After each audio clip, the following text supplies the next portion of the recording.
त्यांच्यासोबत राष्ट्रवादीचे जिल्हा अध्यक्ष शिवराज पाटील घोटाळकर, त्यांच्यासोबत आणखी महादेव सन्माननीय विठ्ठलरावजी परळीकर आणि आपल्या PSI नुकतेच आलेत आपल्या सोनखेड पोलीस स्टेशनचे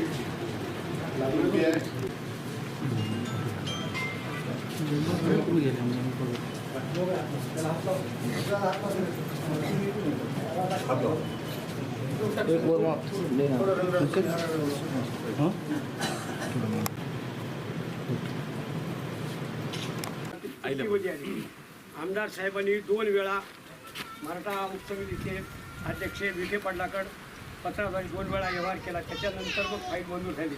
म्हणून त्या संदर्भामध्ये आज मैताच्या नातेवाईकाला चेक देण्यासाठी आपल्या कंधार लोह्याचे आमदार आलेले आहेत. मी त्यांच्या आईला विनंती करतो की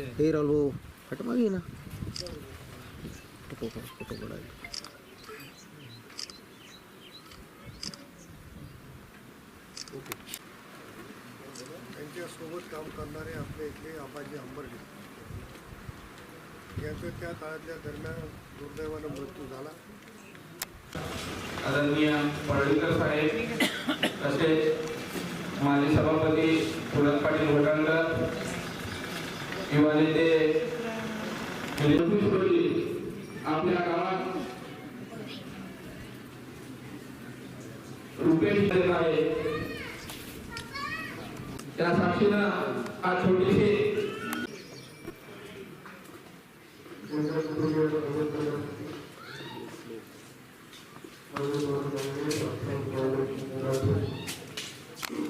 शासनाने काय भावना आहेत, समाजाला काय आव्हान आहे आणि कुटुंबियांना काय आव्हान?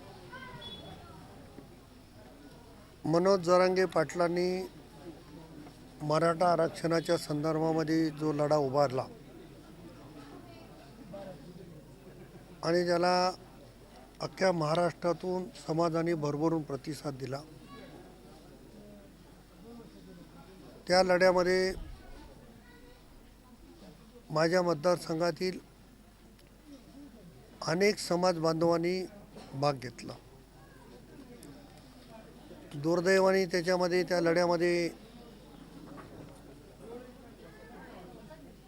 काही जणांना त्याग करावा लागला आणि अन्य लोकांना जी शासनानं मदत जाहीर केली त्या मदतीपासून धनज येथील रुपेश बळवंत ताटे,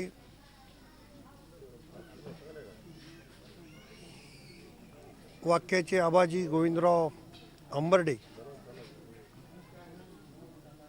आणि लोंढे सांगवीचे उद्धव लोंढे या 3 तरुणांचाही दुर्दैवी मृत्यू झाला आणि मदतीपासून हे 3ही कुटुंब वंचित राहिलेले होते. त्या भागामध्ये काम करणारे माझे सर्व सहकारी, कार्यकर्ते, पदाधिकारी यांनी या 3ही कुटुंबांना मदत मिळाली पाहिजे याच्यासाठीचा आग्रह धरला. मी राज्याचे मुख्यमंत्री देवेंद्र फडणवीस साहेब,